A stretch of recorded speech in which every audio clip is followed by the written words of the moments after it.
Good evening students, my name is B.T. ANNAPOORANI. I am working as Assistant Professor in the Department of VCE in Congo Engineering College.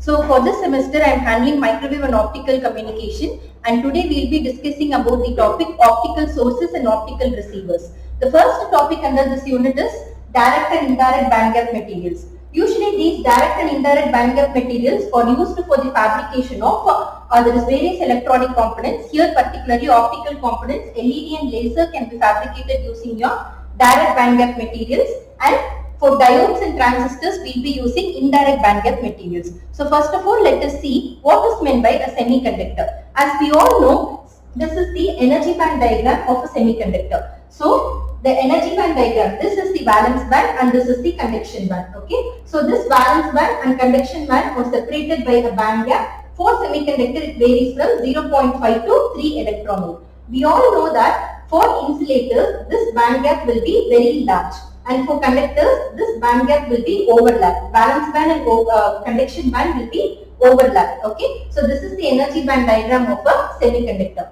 So next we have to know what is the difference between intrinsic semiconductor and extrinsic semiconductor. Okay, so the semiconductor without impurity is called as intrinsic semiconductor, and the semiconductor with impurity is called as your extrinsic semiconductor. Okay, so this is the behavior of the intrinsic semiconductor at T is equal to 0 Kelvin. The conductivity of intrinsic semiconductor completely depends on temperature. Okay, so when your temperature is at 0 Kelvin, what will happen here? The electrons present in the valence band will not have energy to go into the conduction band. Okay, so when we apply a temperature greater than 0 Kelvin, what will be happening here? The electrons present in the valence band will absorb the energy, that is in terms of photon, and they will jump to the valence band. Okay, so when the electrons move from valence band to conduction band, what will be created here? Hole will be created here. Okay, so this is called as the electron hole pair. So from this what can we conclude is electron hole pair generation takes place by means of absorption of photon.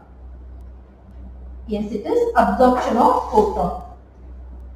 Okay, so next, in the similar way, electrons present in the conduction band can also shift to the valence band when there is a decrease in energy level, and this process of electrons coming from conduction band to valence band is called as a recombination process. During recombination process, photons will be emitted. Okay, so here photons will be emitted.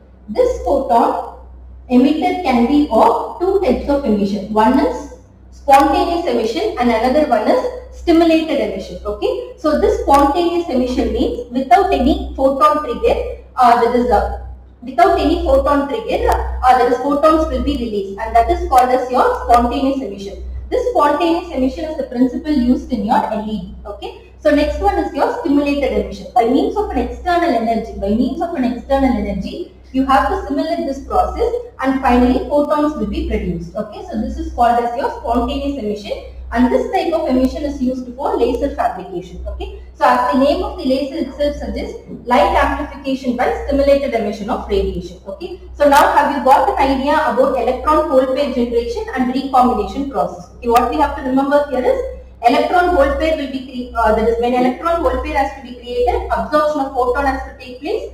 During recombination process, photon emission should take place. Okay, so next I will come in detail about your direct bandgap material and indirect bandgap material. Okay, so this represents the energy band diagram of direct bandgap material. What can you observe here? Here the maximum of the valence band and the minimum of the conduction band takes place at the same momentum. So when this takes place at the same momentum, optical energy can be emitted easily. Electrons can jump from valence band to conduction band with less amount of energy, and the lifetime of charge carriers in direct bandgap material is less. Only because of this reason we are using this direct bandgap material for fabricating LED and laser. Okay, so once when you see this diagram, this is for the indirect bandgap materials. Okay, so what can you observe here? Indirect bandgap. So here itself you can clearly see that the maximum of the valence band and the minimum of the conduction band is taking place at different momentum. So in order to make the electrons present in the valence band to go to the conduction band, what should happen? First, that crystal momentum has to be achieved. That is, the momentum has to be compensated first. So what is done here is, So when the electron wants to move to the valence band, recombination process has to take place. So first this electron momentum has to be conserved by this, and then this electron has to jump to this valence band. Okay. So now this process is somewhat tedious when compared to the direct band gap material. Okay. So this is the major difference between this. In addition to photon emission, phonon is the another term used here. This phonon is used to conserve the crystal momentum. The conservation of crystal momentum is nothing but the electrons moving from conduction band to valence band has to move a bit in the momentum graph, and then it has to get shifted to your valence band. Okay. So this type of process is used for fabricating your diodes and transistors. Okay. Thank you.